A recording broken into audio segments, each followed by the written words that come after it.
Corduroy by Don Freeman.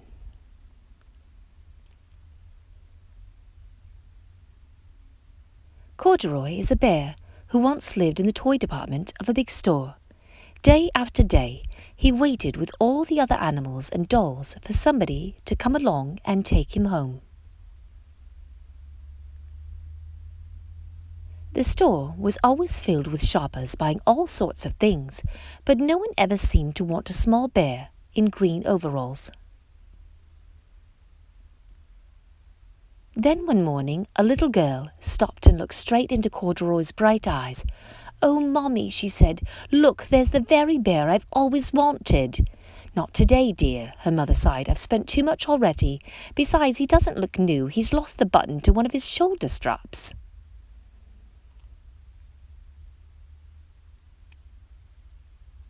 Corduroy watched them sadly as they walked away.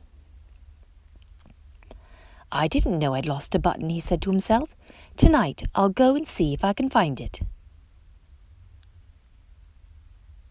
Late that evening, when all the shoppers had gone and the doors were shut and locked, Corduroy climbed carefully down from his shelf and began searching everywhere on the floor for his lost button. Suddenly, he felt the floor moving under him.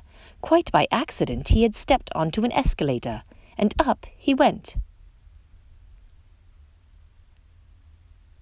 Could this be a mountain, he wondered? I think I've always wanted to climb a mountain. He stepped off the escalator as it reached the next floor, and there before his eyes was a most amazing sight.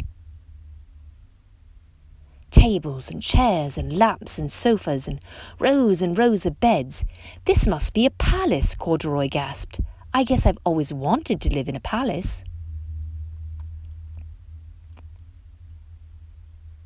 He wandered around, admiring the furniture. "This must be a bed," he said. "I've always wanted to sleep in a bed." And up he crawled onto a large, thick mattress.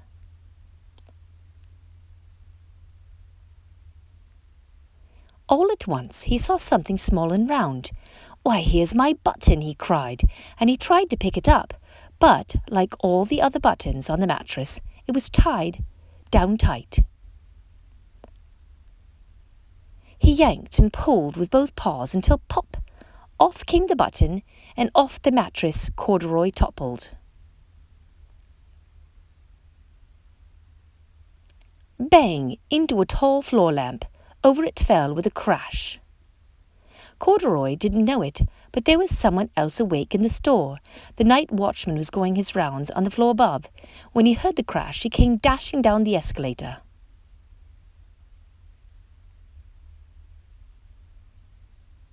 "Now who in the world did that?" he exclaimed. "Somebody must be hiding around here."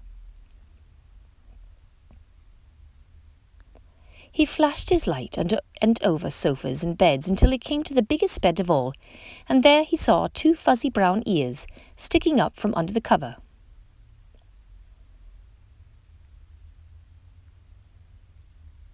"Hello," he said. "How did you get upstairs?" The watchman tucked Corduroy under his arm and carried him down the escalator and set him on the shelf in the toy department with the other animals and dolls. Corduroy was just waking up when the first customers came into the store in the morning, and there, looking at him with a wide, warm smile, was the same little girl he'd seen only the day before. "I'm Lisa," she said, "and you're going to be my very own bear. Last night I counted what I've saved in my piggy bank, and my mother said I could bring you home."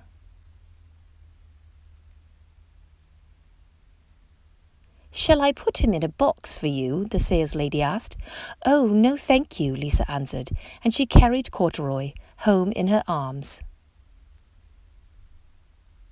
She ran all the way up 4 flights of stairs, into her family's apartment, and straight to her own room. Corduroy blinked. There was a chair and a chest of drawers, and alongside a girl-sized bed stood a little bed just the right size for him. The room was small, nothing like that enormous palace in the department store. This must be home, he said. I know, I've always wanted a home.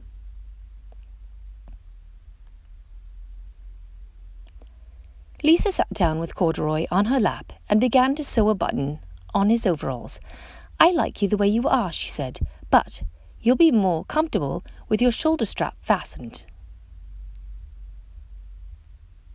You must be a friend, said Corduroy. I've always wanted a friend. Me too, said Lisa, and gave him a big hug.